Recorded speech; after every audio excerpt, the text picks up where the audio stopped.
the meeting should take about an hour tonight. There's some pretty boring admin type stuff, and then there's the exciting overview from Simon and Craig and Rolf and Owen to let us know what's been happening throughout the past season. General Zoom etiquette, I think everyone's pretty much across it these days. Please mute your microphone and then unmute if you've got a question. Feel free to do that at any stage. You can also pop questions in the chat box if you'd prefer to do that. If you've joined on a different Zoom account that you may have registered or be a member, if you could just let us know so that we can keep track of who attended in terms of registrations. And finally, if you are not a paid up MSC member at the moment, you're more than welcome to be here, but please do abstain from voting when we have to move the motions. So I'll hand over to Simon to do the acknowledgement of country. Alrighty, guys.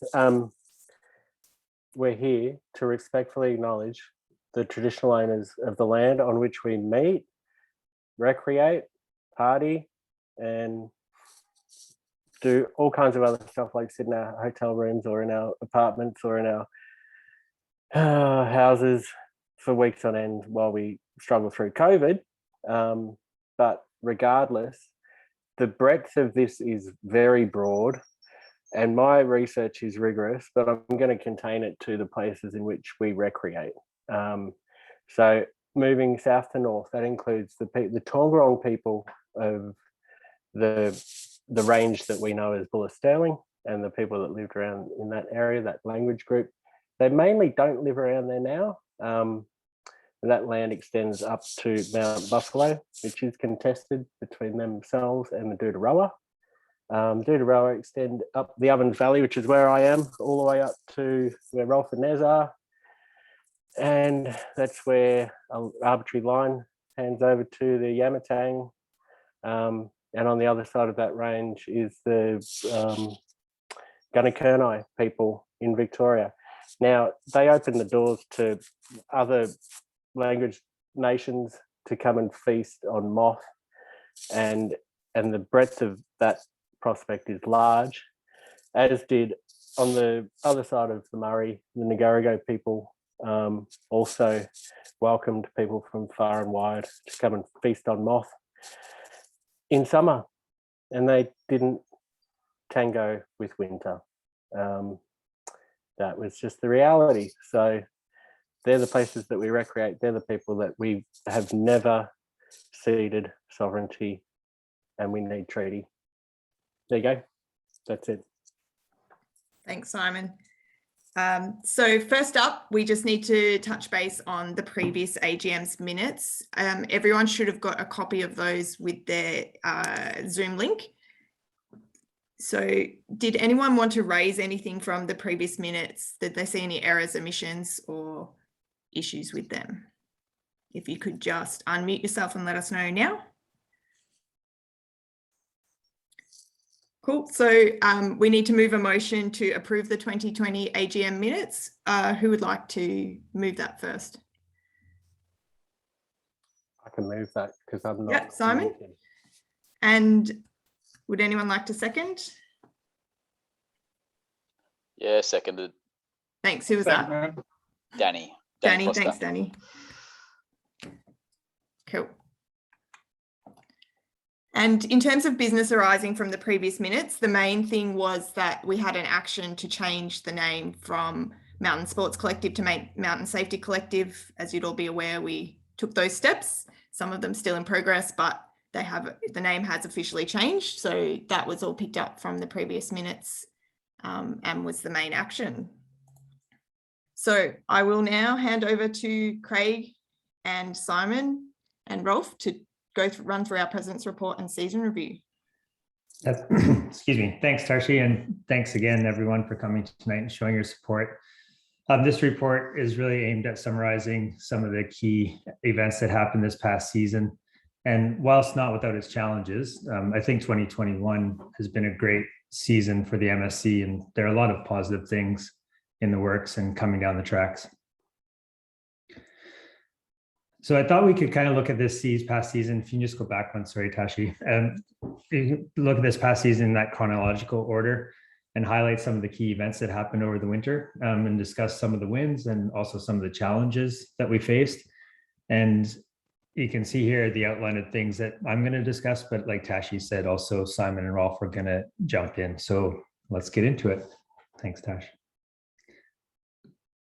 So, well, way back in June, weren't our glasses pretty rosy then? Excuse me. The whole season ahead of us, COVID in the rearview mirror. So we thought we had some nice early season storms. And at the time, we were looking forward to that COVID-free season. Well, we all know how that went, but that's the only thing I'm going to say about COVID tonight. If you can go to the next slide, please. In June, we had the opportunity to get together with the ABC. So put MSC on the center stage for more, so that put it more in the front of people's minds when thinking about snow in Australia. And MSC was featured on the ABC Sunday 7 p.m. bulletin, or the bullet, I think it's called, on the 13th of June, on the bulletin, pardon me. And this was put together by Mel Clark. I'm not sure if Mel's in the room, but if she is, shout out to you, Mel, because we really appreciate your help putting this together.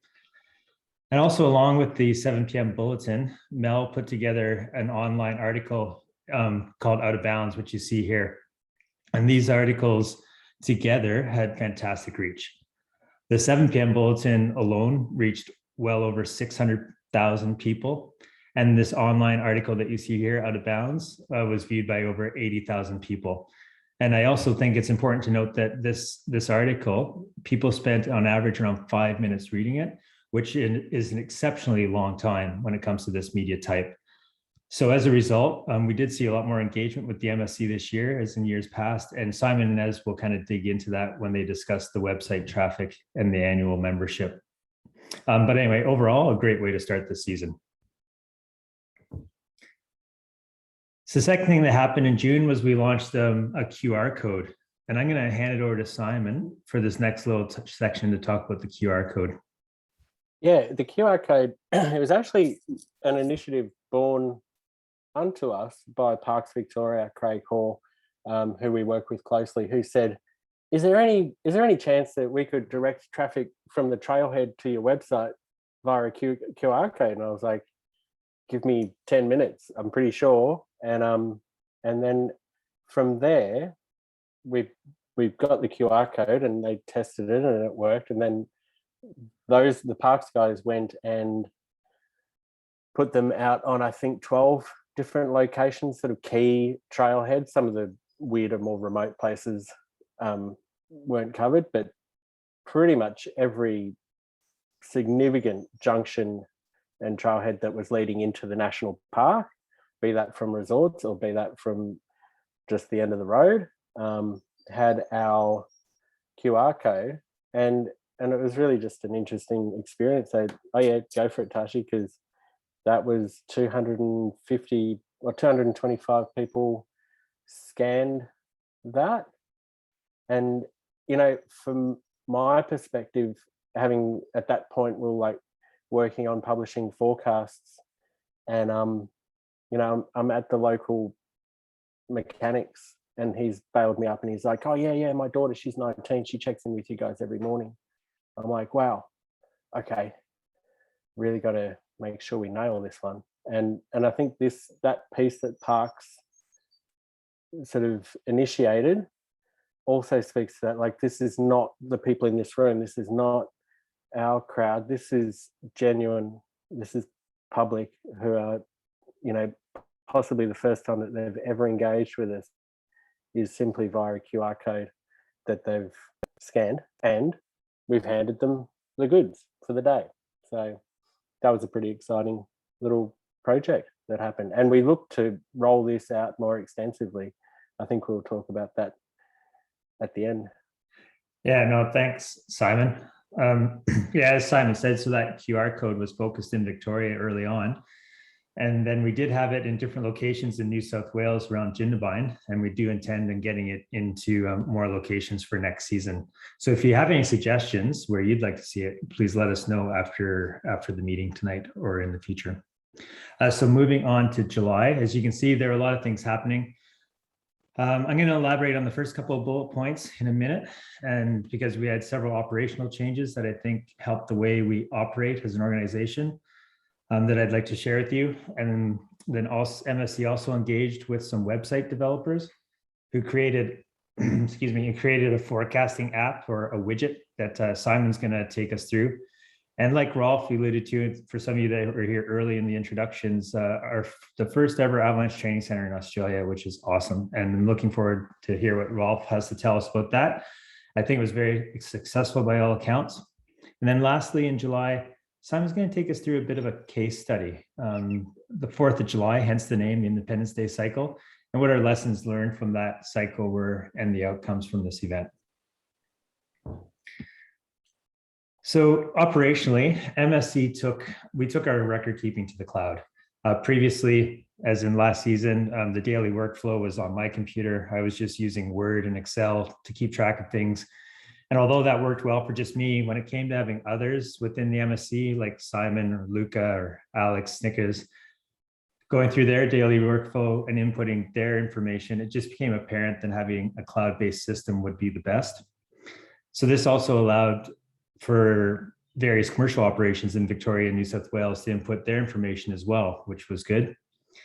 Now, it isn't quite the information exchange of Canada, but I think it's a great step in the right direction of collaboration and information sharing. So maybe it's an info share rather than InfoX, perhaps. It hasn't been named. What I'd like to point out that the system that we're using, it's not unique to MSC and we didn't invent it. But what we did was we tweaked it to meet our needs. So I know that Kyle Boys is in the room, so a shout out to Kyle. Thanks, man.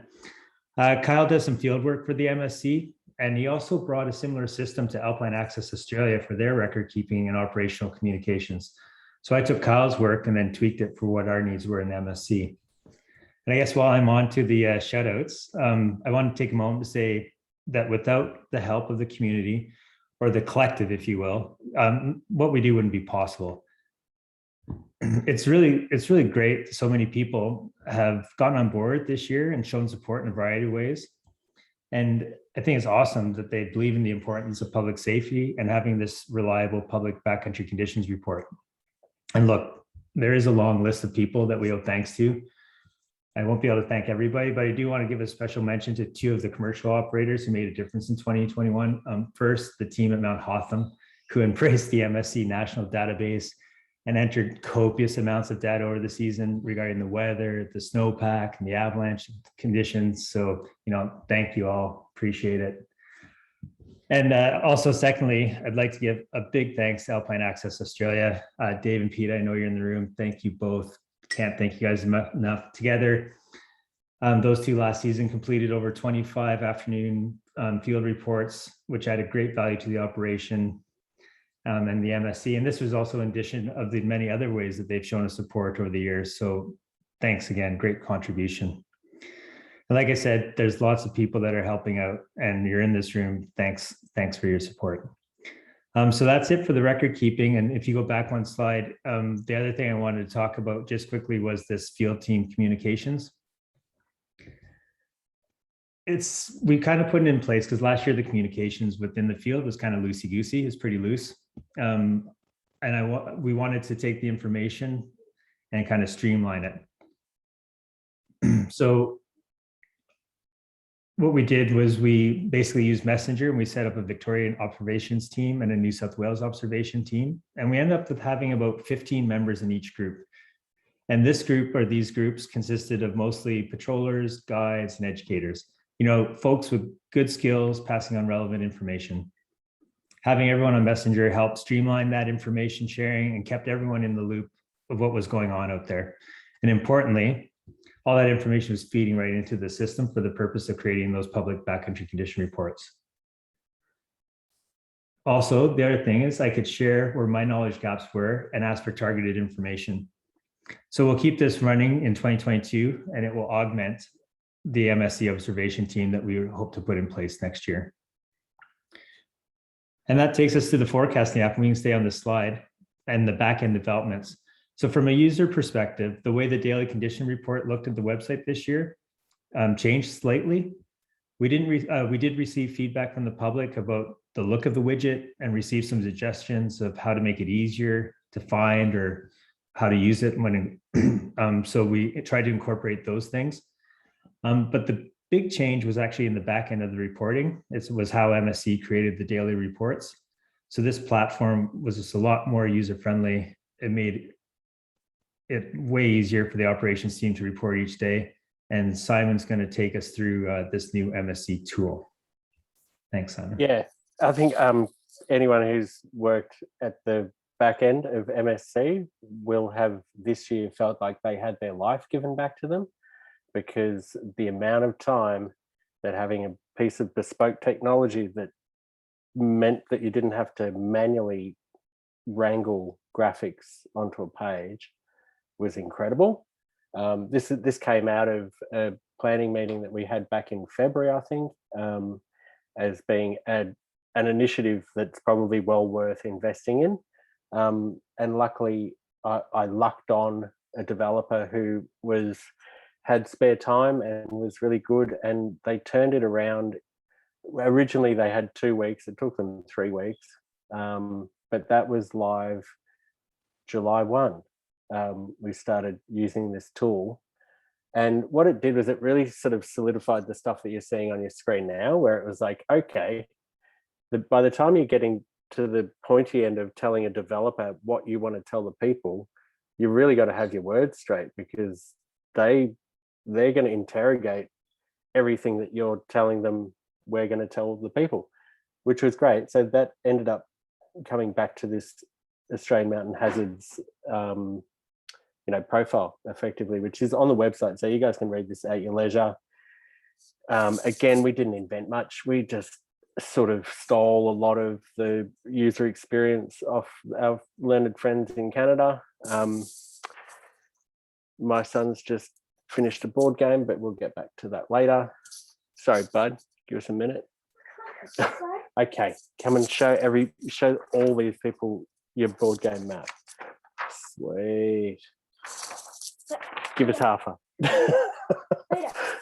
Not now, dude. You've got no idea. So what we were, it made us get our ducks in line, and it showed where we could borrow from an existing international standard, which is the risk management standard, and also the CAML, which is an abbreviation for an API language that they use. It's all nerdy stuff, but at the end of the day, Tashi, it made us get our game straight, into which we distilled what our communication would be, which is what you see before here, which I think has worked pretty well. We all know this stuff now because we've been looking at it all year, well, all season. And when you get to the actual, on the pages now, you get the full-blown description of all of the characteristics of the hazards that we're forecasting. Tashi, hit us with the next one. Obviously, avalanche danger is still an important part of it, but it's within a greater consideration of all of the hazards that present themselves on the range. Next one. And this sort of shows you a little bit how the back end works. So, we're toggling between usual caution, extra caution, and travel not recommended. And later on, we can review how the season rolled out through that lens. But effectively what happens is between the PM and the AM and the forecaster and everything that we're looking at and is being fed in, you end up generating a hazard score for alpine and subalpine, of which there are sort of flagfall levels that work in the metric, at which point this tech spits out for us, based off what we've input and written, the forecast without us having to manually do that. And we can go into, if anyone's got questions on the nuances of this stuff, we can go right into it later. Tashi. And this is what it looks like, your top blue button, create a report. Go for it, Tashi.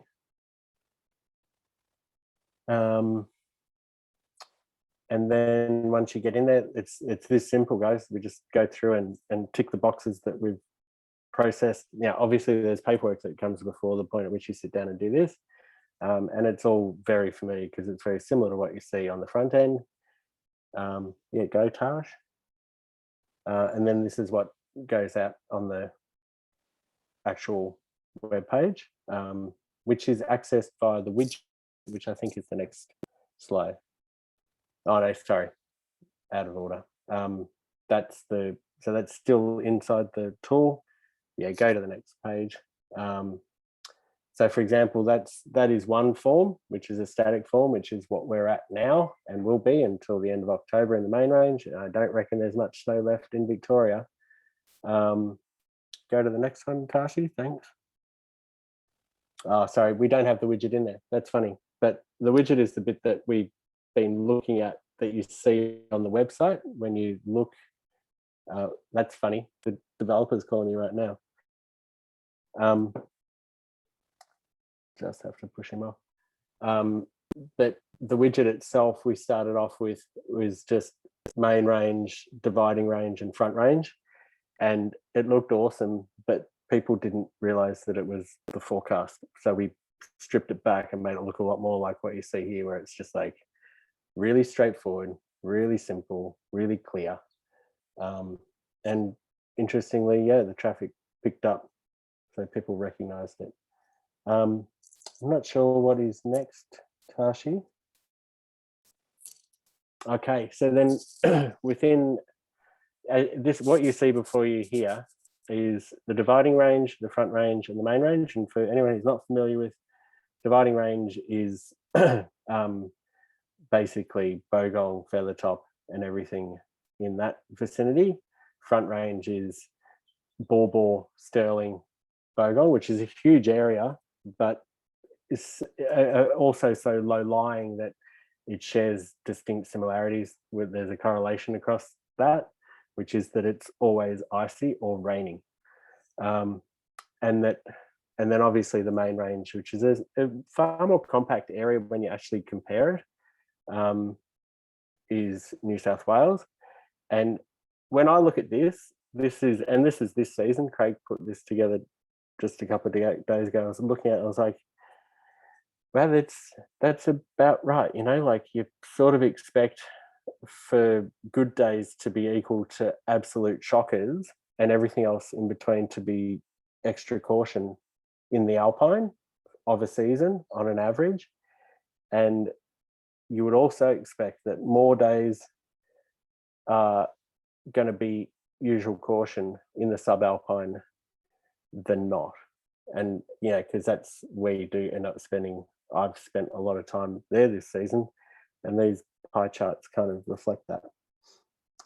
Is there anything else there, Craig, that we were riffing on that I might have missed? No, that's good, Simon. Great. This one is, so then we're running around, everyone's running around, looking at the snow, having a ski, publishing reports. And this is like the page that I don't look at it until October, because it's sometimes I think tough when you're like, oh, you know, like who's tuning in. Once you get, and you can see here, once you get to August, both states are in the grips of COVID, not to mention it, but it's like usually we see that hump is centered on August, and August is the middle of the hill. So this is by no means a normal year for us. We all know that. And also when it comes to the visits, 14K is the same as roughly the same as what we had last year. Only last year was a growth of 22% year on year.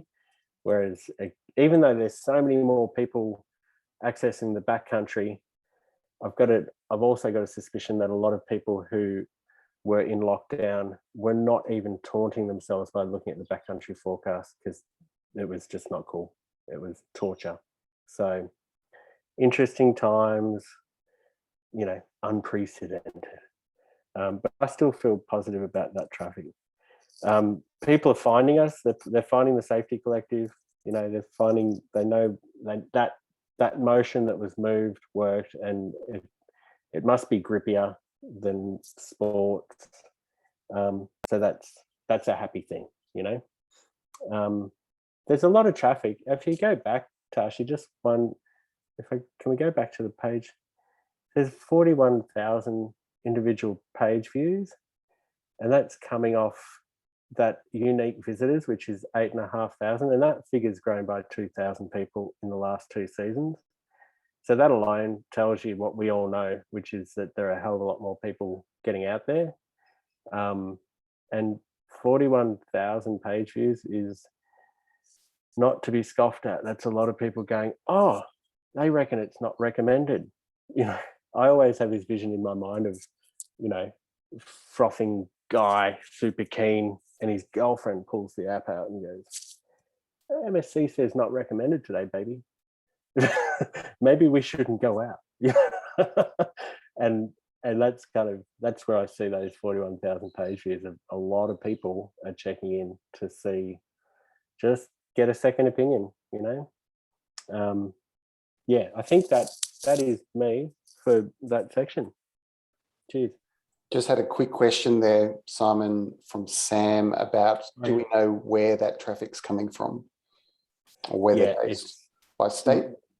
Oh, we don't have it by state, but it's all Australia. There is, thankfully, Squarespace culls out all troll bots that hit us. So they're firm figures, they're real people, and they're just in Australia. A few people in Canada, strangely, Craig, maybe your friends.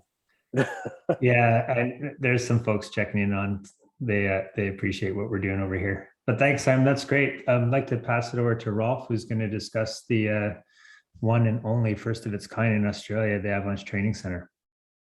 Yes. Yeah, 2021 was the year that we finally made it, and the MSC established the first Avalanche Training Center in the Southern Hemisphere. It's been a long project to get this off the ground, and it was all made possible partially by all the individual pledges of members over the last 2 to 3 years. We received a grant which came out of the Alpine Recovery Fund via Into Our Hands, and we had some corporate sponsorship from Alpine Access and from Mammut, and partially the generosity of the manufacturer who gave us the control unit basically for free. So we were able to set this up at Hotham this year. It was unfortunate that Melbourne couldn't come and practice, but during the short period that we had the ATC operating at here's some pictures of the setting up, bearing of the transceivers. We got 250 exercises in. And the feedback from Switzerland was that for 2 months, that is a fantastic figure. And I'm sure if we wouldn't have had lockdowns, COVID lockdowns, we would have cracked 1,000. So there's next year, we'll be up and running again, probably the same location. Yeah, and it went through all weather, as you can see, and worked like a Swiss clock. Yeah. The top right picture is the control unit after we've had it all packed up, and gave us the 250 exercises and 13 in expert mode. And I think Ski Patrol probably got the best run out of the Beacon Training Park. Do we have someone from Ski Patrol here? No? It says someone got a minimum time of 1 minute, Rolf. What? Is that possible? No, that's a different thing. That's when it shuts down. Oh, So, yeah. the big aim for next year is to get one going in New South Wales, and costs have all risen, not so much from the manufacturer, but in transport. So if we want to get one going in New South Wales, we're going to have to look at about $30,000. So we need to get together. So whether we're going to I don't know. I'm open for suggestions how we're going to get that happening. But that's why we've got so many members. Good work. Thanks. Thank you, Ralph. And Simon, do you want to discuss this Independence Day case study? Yep, for sure. Let's jump in there, Natasha, if you, I feel like I'm a bit laggy. Independence Day started at 7 o'clock. I got up, I checked everything, all of the inputs that we usually check. And it was weird because I was really tipping that we were going to be staring at, you know, the gut feeling was that there would be a building avalanche hazard and that we were moving from moderate to considerable. And if you go to the next slide, Natasha, the next one, is that working? No, that's the one. So you can see on the 4th of July, the forecast that I look at from the Bureau, which at the end of the day is like, it's a kind of the basic place that you sort of turn to thinking that you're going to find your ultimate truth, said that the winds were calm, as does this observations form that is still published. Like I pulled this out live today. And obviously with a building avalanche hazard, the thing that I was looking for was the fact that transportation would be taking effect, because we could see that the wind was shifting from northwest into the west and then across to the south, and then that was going to redistribute the snow.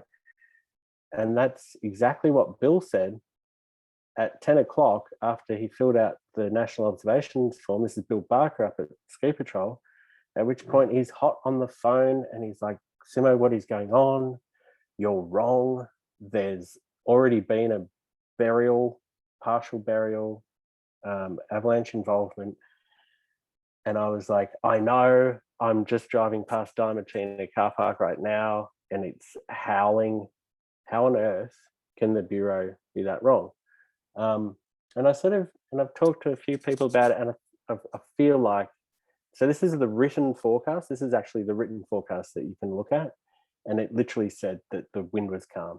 And I think that what has happened is that the Bureau, over such a long period of poor or non-existent quality control, and the fact that the automatic weather station has gone down consistently when the wind shifts from northwest through to south, because it just gets covered in rime, is actually feeding into the algorithm that writes the forecast, because those forecasts are written by a computer, they're not written by a human anymore.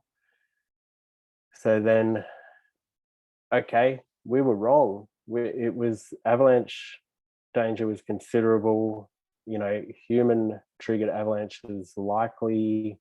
I think it says here 40 centimeter crown, 25 meters wide, ran for 30 meters. Luckily for that guy who was just cutting off the back of a ski run back to his accommodation, he was able to extract himself. He lost his ski. That ski is probably just sticking out of the snow right now, if anyone wants it. And, you know, but from our point of view, it's like, damn, like Ski Patrol's so busy. They've got an escalating situation. It's hard to get the lifts rolling when it's like that. Those obs didn't come in until mid-morning. Thankfully, Rolf, Luca, Nez, myself were all headed up in the subalpine at some capacity, and we rectified the situation within minutes of having that realization. But, you know, a failing or a mistake is only as you can only make it good by solving the problem, which we did. If you go to the next slide, Natasha, it was obvious that what we were missing was some kind of remote control observation, because we're all in the valley. Sometimes we're not even in the valley. Sometimes people will be in the city or a long way away. And what we did was that I met up with this guy, and William might be in the room tonight. I would venture that he's quite a mad inventor, and he's got some great ideas, and he makes these are cameras that are installed inside 90mm drain pipe conduit that we've been able to stick out with Parks's approval in the national park in a bunch of places, and it gives us wind direction, it gives us visibility, it gives us the fact that it's snowing. But the left-hand one, Missy, and the right-hand one, Mr. Big, are 20 kilometers apart. So they're miles apart, and they're in remote places. So it's like, yes, finally, now we have, that won't ever happen again. There's no reason why we'll sit there and go, oh, but the Bureau says it's calm. It's like, should have known better. And now we can back ourselves with that call. Because these are decisions that are being made at 7 o'clock in the morning. So, yeah. And often when it's serious, like Ski Patrol's experience, it's like, it's hard to get out there and look at these cameras. They're out there weathering the storm for us. Thanks, guys. So we're going to, I think, if you go to the next slide, Natasha, one of the, this worked so well for us that the initiative, at least in Victoria, and hopefully we can get New South Wales parks across the line as well, is to install an array of these guys. Enhanced versions, ones that give us, temperature, possibly temperature above and below. So temperature in the snowpack and temperature in the air, barometers and wind direction. And obviously, and just also that visual, like Craig has said since he joined us, like a picture tells 1,000 words. You take a look at those photos and you know what that day's like. You know exactly what that day's like.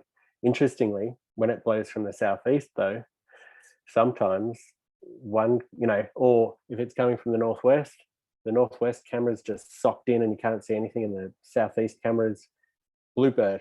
And that's also telling, because you're like, wow, all of a sudden we've got a spatial distribution problem of different storm characteristics. And when it switches around and goes southeasterly, you're like, oh, again, hang on, we can't, what is apples for Hotham is not apples for Bogong, for example. So having more of them is better. So that is that's the long story of having Bill Barker yell at me early in the morning and me going, that's not going to happen again. Cool. Well, yeah, thanks, Simon. Like you said, good learnings there. I just wanted to make a note, like it's definitely not a bomb thing. It's just an automatic weather station thing.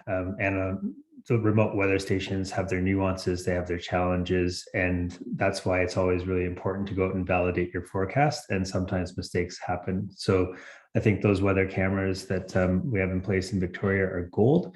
I do have a few more small ideas for them for next season to give us even more spot information from those hard to get areas. And I think they'll service MSC well. And if you can just stay on that slide for a bit. So for September, we launched 2 initiatives. As you can see, we launched, not lost. I hope we didn't lose them yet. We've launched 2 initiatives, the ambassador program and the sponsorship program.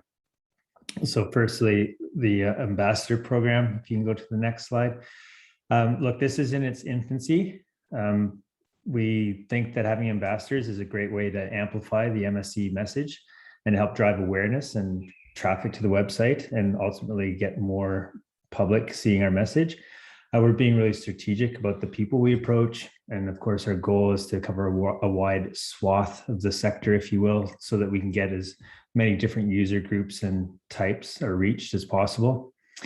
And so I'm happy to announce tonight, just the first 3. We do have more than 3, but those people will be mentioned later. But we do the first 3 ambassadors of the MSC. The first and foremost, Tim McCartney-Snape. Tim's part of the first Australian team to summit Everest on a new route and without oxygen nonetheless.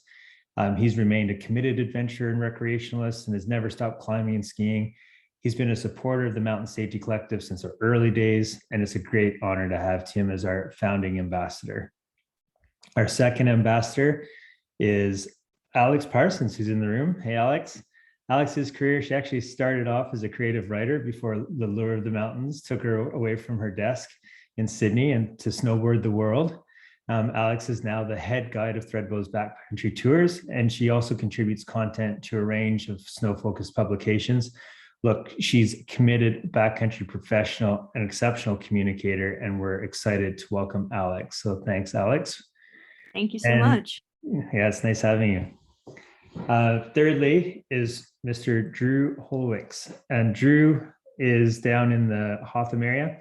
Look, he's probably skied every winter since he was 4 and then some.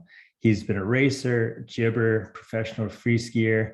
When he's in Oz, like I said, his home base is Hotham. You also see him gracing the pages of some of the ski mags from his frequent international adventures. So it's great to also have Drew on board. Like I said, there will be more ambassador announcements in the coming weeks, but you need to stay tuned for those. I think it's going to be a great program, and I think we're off to an excellent start with these 3. Thank you, you guys, everybody. And that takes us to the last thing that I'm going to talk about tonight, which is our sponsorship program. If you can stay on that slide for a sec. So new for 2022, MSC started to formalize a corporate sponsorship program to fund the expansion and the professionalization of our service. There will be different tiers of sponsorship, and with them, responsibilities between the sponsor and the MSC will differ. What I'm happy to announce is that we have signed a contract with a signature sponsor, and hot off the press, like literally, I think I signed this yesterday. MSC now has a 3-year signature sponsorship agreement with Arc'teryx. Stoked. Thanks, a big thanks to Hayden Stevens of Arc'teryx and our very own Owen Lansbury for putting this deal together. I'm really looking forward to working with Arc'teryx in the coming years. I think it is a great fit, and that's not just the biased Canadian in me.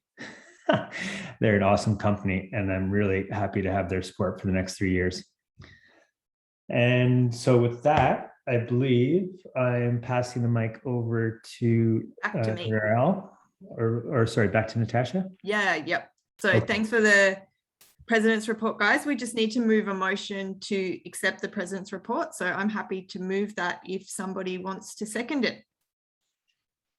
Seconded. Awesome. Thank you, Owen. Next up, we've got the Treasurer's report from Nez. So Nez, I'll hand over to you. Hi, everyone. So this is a tough gig to follow all the fun bits that we've just been listening to, but some of this will help explain why we're now moving towards a sponsorship model as well. So let's have a look at the figures till the end of, and just a reminder, this is the end of May 2021, so it doesn't cover the current winter period that we've just gone through. So our total revenue was 51,000.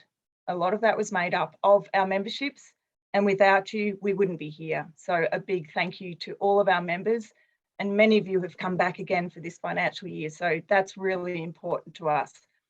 You will notice in our income for this past financial year that we received a grant of $30,000 from Parks Victoria that was made possible through Outdoors Vic.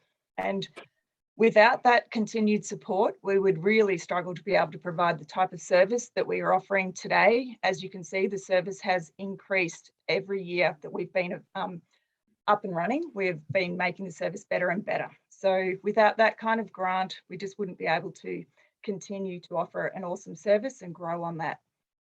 Our cost of sales, 9,731. And you can see the expenses there that we have. A large number of expenses from association fees to website hosting and the biggest expense that we had for that particular financial year was advisory updates. That should be paying for the forecasting that we have. So the balance sheet actually looking at it till, as I said, till the end of May 31 is, we have a total equity of $25,676 at the end of that particular financial year. What it doesn't include is what's happened this financial year. So I can give you a really quick run through of how that looks. Pretty much what we earned this financial year coming into for the 21-22 We've spent pretty much all of it. So our total equity is still looking at a pretty similar amount as what it was at the end of the financial year last year at 25,000. So as you can see, at our current rate of making things better, improving the website, doing all great things that everyone's just spoken to, means that we do need to look at that sponsorship model as to how else we can have funds coming in, which is why I'm really stoked to hear that we've also got the funding coming through for sponsorship, which is fantastic for us to be able to provide an awesome service to everyone. And that's really it for me. Thanks, Nezzy. Oh, I can talk about the memberships actually. So talking about the memberships, this gives a little bit of a breakdown of how we've gone with our memberships over the last few years. So you can see we started off in 17-18 with 203. You can see us moving up into, we're close to 390 current year to date. And that's a split between people that are renewing. So thank you to our existing members who continue to renew year after year. It's very much welcomed for you to come and help us on the continued journey. And we're also getting new members each year as well, which is really pleasing to see as well. You can see there's stats there for the memberships between the states. We've also increased participation for New South Wales over the time, which is also fantastic. And that's really all I've got to say. Thanks, Nez. So next up, we just need to confirm that we are keeping our subscription fee at $50 per annum. That's what the committee has proposed. So I'm happy to move that if somebody would like to second it. I'll second it.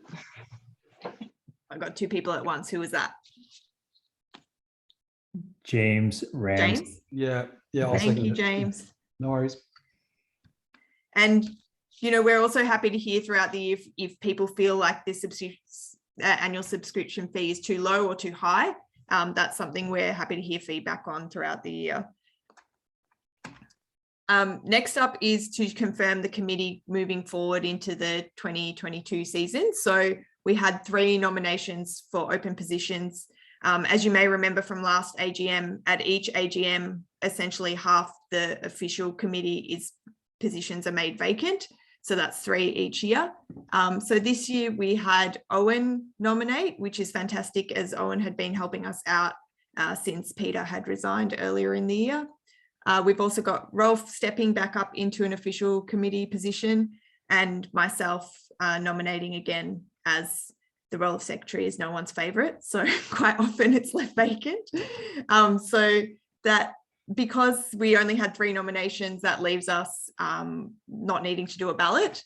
And we have the following committee structure moving forward at the moment. So Craig remains in president, Simon in vice president role, and Narelle as treasurer. I've also noted down some of the people who've been helping us on subcommittee positions lately, which has been a great help. So Peter's still been helping out where possible, and Kelly, Cam Walker, and Sam Robinson. And I think this is a good point as well to also thank Peter and Cam, who have stepped down from official committee positions in the past year for their assistance. And we know that everyone has a day job and does this in their own time. So a big thank you to both of them. And that brings us to what's coming up for next year. Thanks, Tashi. Yeah, well, and so thanks everyone for turning up tonight. And it's just before we turn it over to the floor for Q&A, thought look at some things for 2022 to look forward to. Firstly, we'll continue to develop and strengthen those relationships that we have with the commercial operations, government bodies, the backcountry community. And there will be some good news coming up for New South Wales. There'll be an announcement in due time, something with the National Parks and Wildlife Service from New South Wales and the MSC. So keep your ear to the ground on that one. Got some good things coming down the tracks. Recruiting field observation team. So what we intend to do is to recruit a field team for both Victoria and New South Wales and have dedicated technicians. And this will help improve the knowledge gaps in the season at key times. And also give me, the forecaster of the day, the ability to actually give more direction regarding targeted information needed. And so these observers will have at a minimum a Canadian Avalanche Operations Level 1 course or equivalent. So we'll be looking to get those into place for next year. As Simon discussed, those digital field observation plots, the MSC intends to grow that asset and find more plots for them in strategic areas, in places where we need them. And then lastly, a focus for the 2022, what I'd like to see is just that increase of community engagement with the MSC. We do have something on our website that's kind of similar to Canada's MIN, which is the Mountain Information Network, where the public actually sends in their observations. And there just wasn't as much engagement with that this year as I think there could be. So we'd like to get that up and running so that while we have a lot of the professionals, the patrollers, the guides, the people that are helping the MSC, also just get the public involved. So we'll try to grow that. And that's where we're at, folks. So now I'll turn it over to you for the Q&A. Looking forward to it. Yes, so now's really a time for anyone to ask questions or bring up points of discussion. I think I'll let Simon take over as the Q&A man from here. Cool. I've just noticed that I'm logged in as my partner, which is weird. Hi, my name's Kylie. Any questions? Anyone even got just remote, abstract, really concise thoughts? Are we going to move into training sessions? What can we expect, Alex Parsons? Tim Yeah, here would like to ask about an end of season party. Yeah, End are of we season meeting at party. Smoko for the end of season party? Is that Dude, still the plan? I thought about that literally, like, Yeah. yes. Even if it happens, if it has to be in January, we will get there. The minute that the gates open, we'll do that. I'll take on Alex. Yeah, Craig, you take that one. Yeah, so regarding training sessions, though, yeah, I guess the quick answer is yes, but how they roll out is the big question. And I think, Alex, what ended up happening this year and which will happen next year too is kind of it's an individual relationship with each person that's out there observing. And I guess the more people are putting into it, the more they're getting out of it. Because obviously the MSC isn't going to provide training sessions for the whole community at large. But the core group of the observers that are inputting into our system, that's where that mentorship comes in. So that because it's a direct line from the forecaster to the observer and back and forth. So does that answer your question? Sure does. Thank you so much. You're welcome. And I'm looking forward to you being on there next year. Thank you. I'm stoked. Kelly Vandenberg, what is the structure of state-specific subcommittees for 2022? I think the way that I understand the original conception of subcommittees is that as an organisation, everyone is free to form subcommittees in any relevant faculty that they choose to, and I guess there are always sort of recognised action points, like what Craig just mentioned about community engagement, for example, which is kind of where those subcommittees work really well, because it takes a lot of, and along with ambassadors, for example, it takes a lot of people having conversations to push the broader agenda. But yeah, it's wide open, Kelly. So we're free to structure subcommittees under issues. Like, I know Cam would like to make a poo tube subcommittee. Like there's options.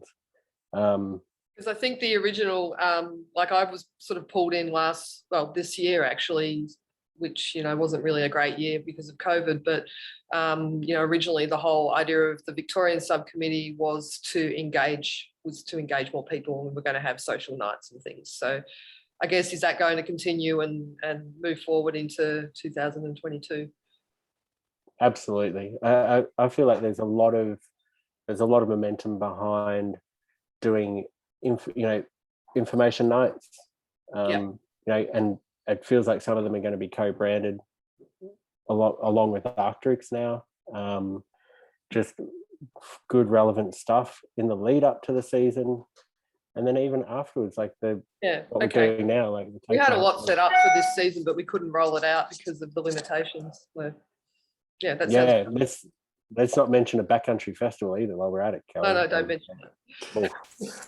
Wow. And I might just add to that a bit, Simon. So with the sponsorship program, a big component of that, like Simon mentioned, is collaboration with sponsors around educational opportunities and social opportunities and that type of thing. So a lot of the role of the committee this year and any subcommittees will be around the fulfillment of our sponsorship obligations and collaboration. So I'm expecting that we'll be reaching out to people to assist with that in quite a big way. Fantastic, thank you. Great. There's a question from Anne. Have we surveyed the members that have not renewed? So we can try to reduce churn rate. Craig, I'll take that one if you like. Thanks, Annie. We haven't surveyed those people specifically, but we have received some feedback from them. Some of them joined up because they were in it for the maps, basically, when we were offering maps as our freebie with membership. Some people have moved on and moved over overseas to other things and no longer in the snow industry per se. Others have come back again. So what we are seeing is they might drop out for a year or two, but then come back. So there is a little bit of renewing from over a time where they may have started out in 17, 18 and have come back this year. But it's a good idea for us to check out what's the driver for those that haven't renewed. But we certainly saw a lot of people renewing again this year that had been previous members. I think that also speaks to the engagement, the need for us to continue that engagement as well. Thank you.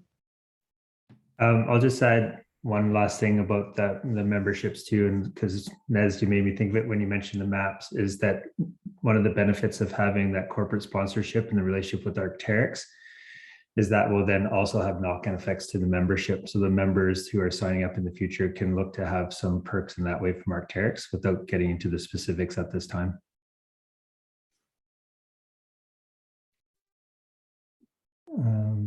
Is there a plan to have an app in the future, Simon? Oh, such a good question. You know, like I have fantasies of having an app that's got our maps and our forecasts baked into the same view, right? And I even got it costed at one point, and it was far in excess of the cost of installing an ATC, let's put it that way. But it feels like it's definitely the space that we should move into. I used to be resistant around apps because I don't want to have someone reliant on technology for geolocation and or their safety if the batteries run out. But nowadays it seems like batteries last for days, whereas the last time someone asked that, batteries in the cold lasted for minutes. So it's a really good question, and yeah, I'd love to explore it again. There's a lot of value in having it that way, especially with the push notification, the fact that if you allowed it to, it would deliver you every morning straight from the desk of Craig Shepherd, the forecast, right? And that's powerful. Yeah, I just need to find, we need to find some really cheap some app developers somewhere, or just find a huge amount of cash somewhere. Yeah. In-app notifications, great, but yeah, like you said, Simon, app development is really, really expensive, but you could do it the hard way until you can afford it. So like people have email, so maybe we could just start sending daily emails that go, you know, Craig's report is up, similar to Mount Hotham's bill report, because that will drive people back to the site on a daily basis. Yeah, ways of automating to get to ship the message outside of people having to come to the web is something, and you know, likewise with social media, but it needs to be automated because at the moment it's all hours on the clock when time is of the essence. So yeah, let's stick that in the minutes and explore that one for sure. Yeah, thank you, Anne. I think Sam wanted to jump in. Did you? Yeah, probably just a broad question. It was interesting to see sort of 8,500 unique visitors in the past financial year. And sorry, with the membership number, I didn't get exactly. Was it a high 200s or 400, somewhere around there? Have we got a goal for next season in terms of subscribed members across Vic and New South Wales?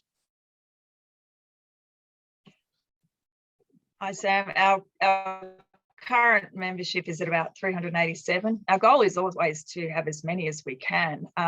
We certainly haven't got a restriction on that, but it's that, yeah, it's just finding those ways to encourage people to join us, and for them to understand what it is that they're joining as well, is one of the things that, you know, that comes back to that community engagement again, and making sure that people know who we are and what we're there for. And I think that's where we've got more work to do in that space. I'll talk to that from a fundraising perspective. So I think we can be reasonably confident there's around 10,000 active backcountry recreationalists in Australia, based on Facebook groups and traffic to the site and that type of thing. So an arbitrary target that we have put in a document somewhere is 10% of that, which would be nice. It's pretty ambitious to double the numbers in 1 year, but I think if we're sitting around that number long term, that would be a good target to be aiming for. Yeah, let's throw a big hairy goal out there and get after it. And I think the other thing to point out is that engagement is just as important as membership for us. So with this move to kind of a sponsorship model where we've got sustainable recurring revenue coming from sponsors, that does lessen the urgency for membership dollars. And membership is much more around engagement as opposed to revenue from my perspective. So I think the other interesting, like membership is also when you're talking to government for whatever reason, they're just like, you know, how many people do you have? Like, how many people are your members? So it is important that we stay a membership organisation, because that seems to be the thing that ticks a lot of funding boxes out there. So yeah, let's stick a big, hairy, weird target out there and aim for it. Yeah, hairy and weird like that. And you, Sam, that's quite the manpower, dude.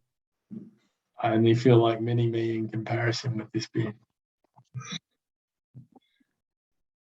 I'll just say something briefly. As from a commercial operator point of view, it would be really handy. I mean, we put probably, I don't know, hundreds of people through training every year in New South Wales and Victoria, and we need a brochure, we need a flyer, we need things that people walk out of the room with, that they take home, that's, you know, just generic. But and you know, there's a couple of commercial operators here tonight. Ross, welcome. And I think that'd be a really handy thing for us. And am I right in thinking that there will be incentives with the Arc'teryx program for people to become members? Yeah. So there's a couple of things there, Dave. First thing is, with sponsors, there's already discussion around co-branded materials, either specific to the sponsor themselves or generic materials that we can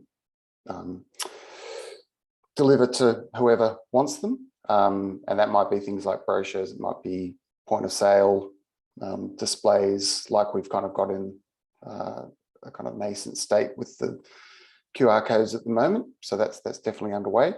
And then with Arc'teryx specifically, there is a member discount available, which we'll announce in due course. And that's for obviously current and future members. as an incentive. We've just got to work out how that code might work on their site. But that'll all come in the next couple of months, I'd say. And that doesn't preclude other sponsors from offering those types of deals as well to members. So I think what we're kind of aiming for with the sponsorship program is it's as much about providing a mechanism for providers to have concrete interaction with our membership base as it is about us promoting what we do.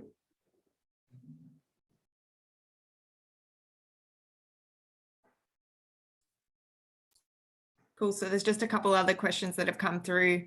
Alex has said, what's the best way members can spread the good word of MSC? And related is, have we tried a membership drive via the various backcountry groups or online through Facebook?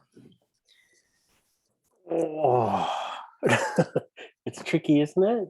You know, I think, well, I feel like we've been on a journey where in all reality, things have only just got to a point where everyone involved feels confident and strong that the product and the information that we're offering is reliable and concrete and worthy.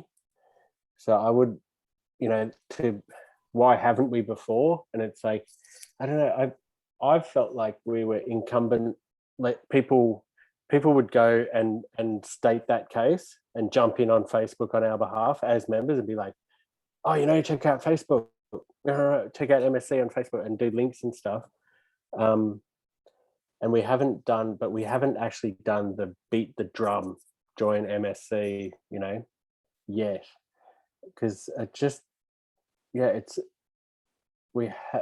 feels, I don't want to be that organization that's like, yeah, I've used the similarity that we're like a community radio station before, and I hate the radiothon.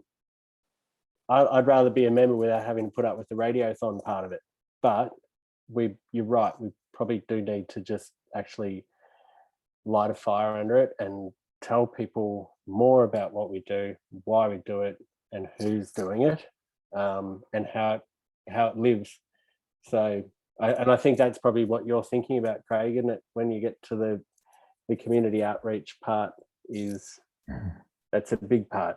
And we've got our ducks lined up now, so we can start to beat that drum. Yeah. What I'd like to add is that I think the MSC is on a good trajectory, and I don't think that we need to be searching for exponential growth tomorrow. I think the steps that the MSC has taken in the past years has led us to this point now, and we're in a good place. I think one of the crucial things is that with the government backing, being recognized as the body that the government trusts to pass information to the public, that holds a lot of weight. And so we're just getting to the point where, yes, we can, if you will, beat the drum, but it needed to get to that point, and it's getting to that point by the processes we're going through.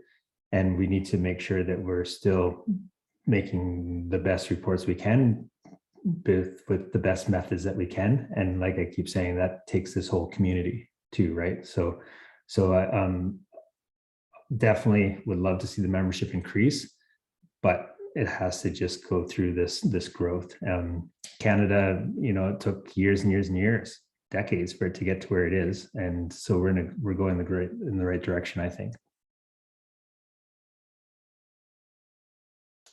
Just looking at the questions or the sort of comments really, aren't they, around how, you know, moving forward, spreading the QR code. Yeah, maybe we could get that to a few more locations. And it's a funny one, because there are many things afoot in the commercial world of resort management right now, particularly in Victoria, and it's quite obvious that Mountain Safety Collective is not ever going to be best friends with a lift company, theoretically, but I hope that we can turn that corner, you know, because so many people in the room themselves now have stated it.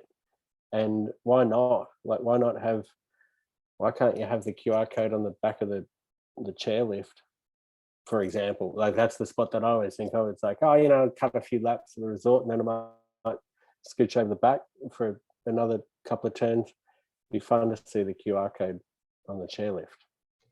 Can't we As a just thought. stick a sticker on there? Yeah, and totally. Like, why do we need Hotham's permission to do that? Everyone else promotes their business through stickers.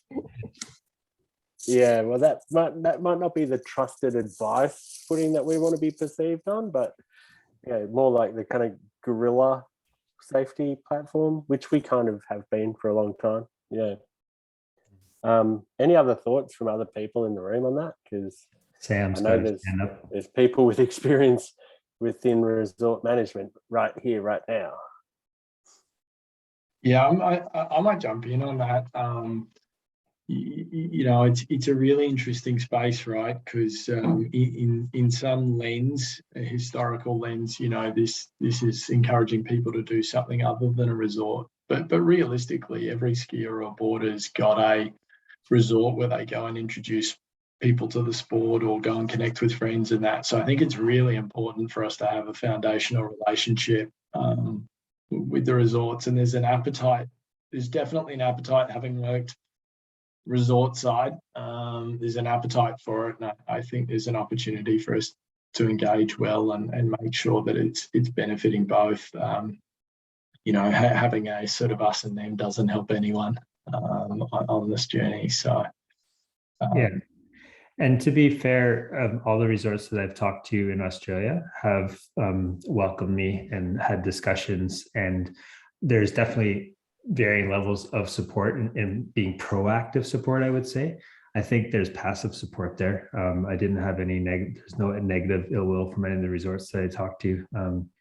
But definitely some resorts are more proactive in getting on board. But I think that sometimes ties to what they're trying to chase in terms of what their resort stands for or how it's structured, the difference between New South Wales and Victoria, for example. So, but yeah, definitely great conversations with all the resorts, and suspect they all will in time come with us.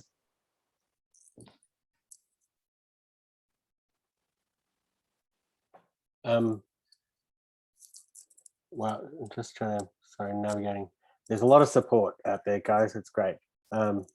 Yeah, emails and aligning ourselves with resorts rather than being adversarial. We've never said our footing has never been adversarial. We have a really good relationship with ski patrollers and everyone who's working on the safety part of it.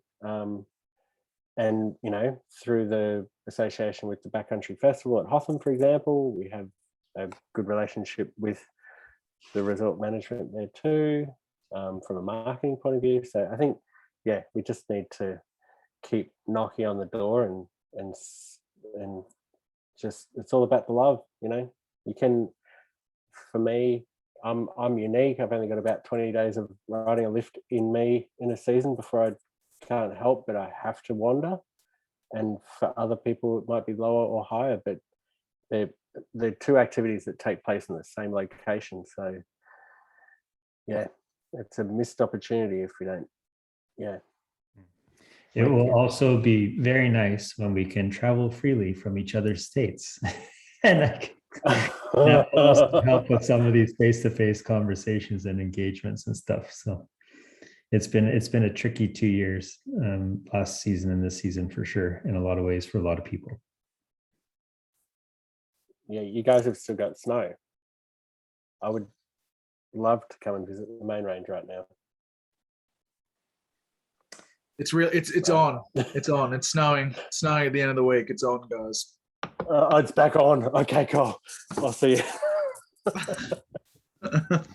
No, don't do it. Is there any other questions?